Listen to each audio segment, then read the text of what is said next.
Today we're getting super practical. I have hammered on a whole lot in a whole lot of videos about why boundaries are so essential for a leader. And if you haven't heard all about this, make sure you check out the video on your screen. But for now, let's get into some practical solutions and my simple 3-step system for setting and enforcing boundaries at work in a way that feels natural, professional, and effective. This system is all about being proactive, not reactive. You'll know exactly what to do when a boundary is crossed and how to prevent it from happening again. So step 1 is the preemptive strike. The best time to set a boundary is before you need it. That's the preemptive strike. On day 1 or in your next team meeting, be crystal clear about your expectations. You can do this in a way that is adaptive to your style, whether that's more direct or more conversational. But the key is to make sure that your message is heard and clearly understood. Don't go so soft that no one hears the message. This is about setting clear expectations so everyone knows where the line is. Here's a few examples you might use. This is around working hours. So this is all about the fact that work is for work time, not for after work time. Just so everyone's aware, my workday runs from 9 AM to 5 PM. If you message me outside these hours, I'll pick it up the next morning unless it's urgent. Very clear. I don't want you to contact me after work, people. Leave me alone.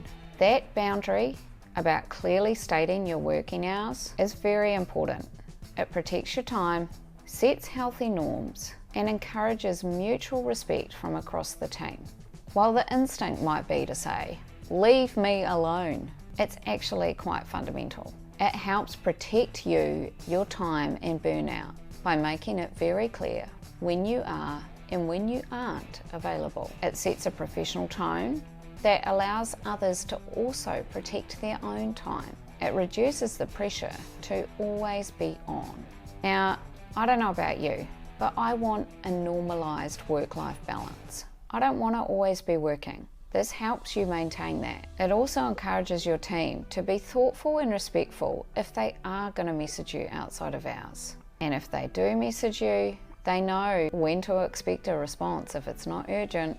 It also helps your team prioritise what is actually urgent and to ask you the question, when is something urgent? So another example of setting boundaries could be around communication channels. To keep things streamlined, let's use X-specific platform for all project-related communication. That way, nothing gets missed or buried in personal messages. This is about setting the line for communication. You don't want to receive a bunch of texts about a project that you then have to try and reconcile with the actual project itself. Having a central communication channel is essential for keeping things clear and easy to follow. Everything is in one place. It also lessens the impact of people potentially contacting you outside of hours about project items that aren't important. It also really helps the team stay organised and efficient. Having one communication platform also means that you're not losing bits of communication or documents that could all be related to the one thing. It can also set a professional tone for how all of the team collaborate. It encourages clarity and consistency. Everyone knows where to look for updates and decisions and documents, particularly if people go away on leave. You don't want to have a whole lot of separate meetings with individuals who have been away for 2 weeks to get them up to date. If you've got everything on one communication channel, they just need to read it. Another example for boundary setting could be roles and responsibilities. My role is to support you with guidance and resources. Your role is to take ownership of X and Y, and I'm here to help you succeed in that. This one is really important because it prevents confusion and overlap. Everyone knows what is expected of them. It also avoids micromanagement and dependency, especially if you notice that people are leaning on you too heavily for things that are well within their role and responsibility. Team members are more likely to step up and take the initiative if they know what is expected. They'll feel more empowered to make decisions and complete things because they know what's within their scope.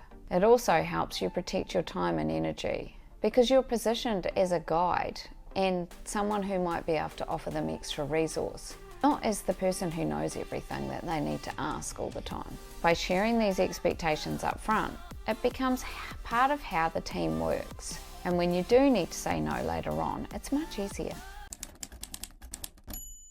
Okay, so you've dealt with step one, which is the preemptive strike.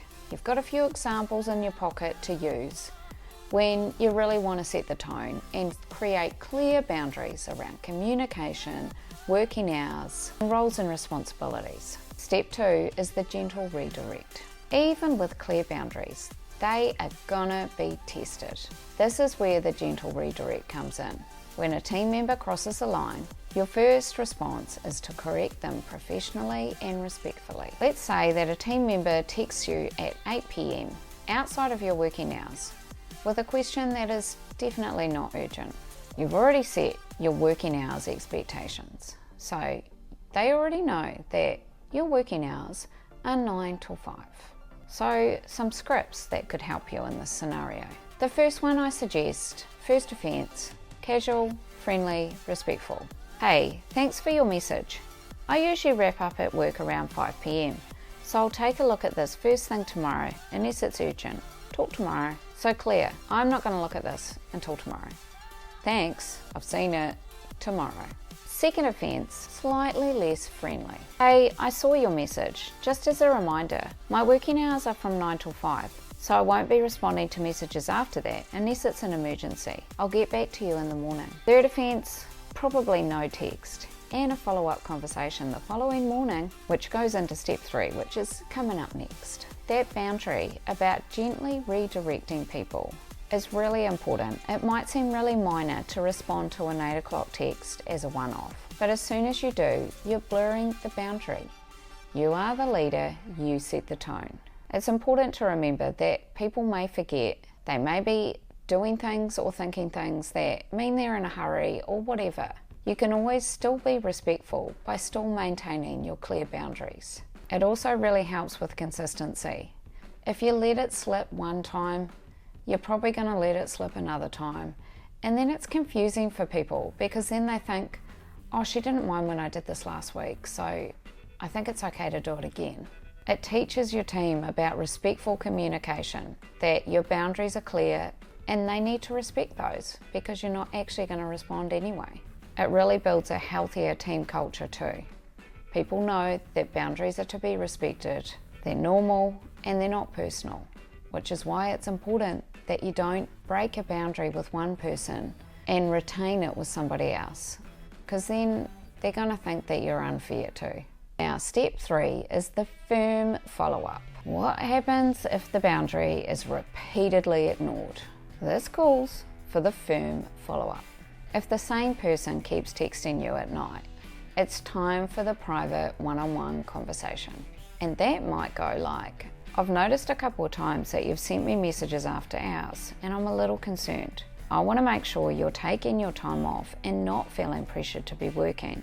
As we discussed, I've got my phone on Do Not Disturb after hours. Is there anything I can do better to support you during the day so you don't feel like you have to reach out to me at night time? The script is crucial. You're not accusing them, you're expressing concern. It also gives them the opportunity to give you feedback. Maybe you've been in back-to-back meetings for 3 days and they've tried to talk to you and you haven't been available.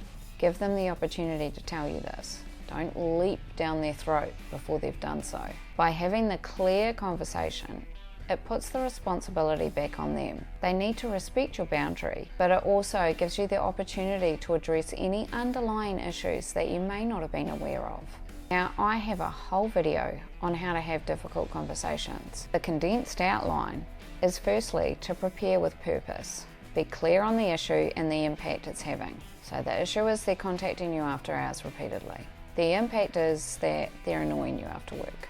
Rephrase that. Gather the relevant facts or information to support you with examples and reflect on your intent. You're focusing on improvement, not blame. Step 2 is to create a safe space. Don't do this on the floor in front of everybody. Approach it with empathy and curiosity. You want to know why. You don't want to jump to conclusions. Use openers that are more likely to inspire them to give you information and talk to you openly. Like, hey, can we talk about something that I've noticed? Or, I'd like to check in with you on how things are going.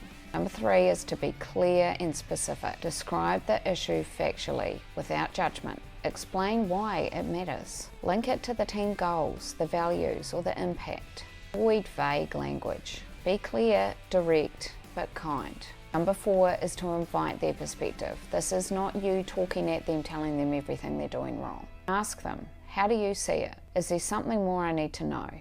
Is there something getting in your way? Listen actively and acknowledge what they've said to you. Number 5 is to reaffirm expectations. Restate what you expect moving forward.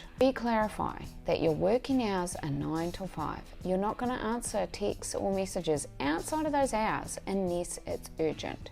What's urgent? Clarify what is urgent. Be clear about the roles, responsibilities, and the boundaries. Use language like, going forward, I need, or let's agree on. And finally, agree on the next steps and follow up. Do it together. Agree. Offer support if they need it. And confirm how you're going to follow up and when you're going to follow up. And actually follow up. So while I said finally in the last step is actually that you need to follow up.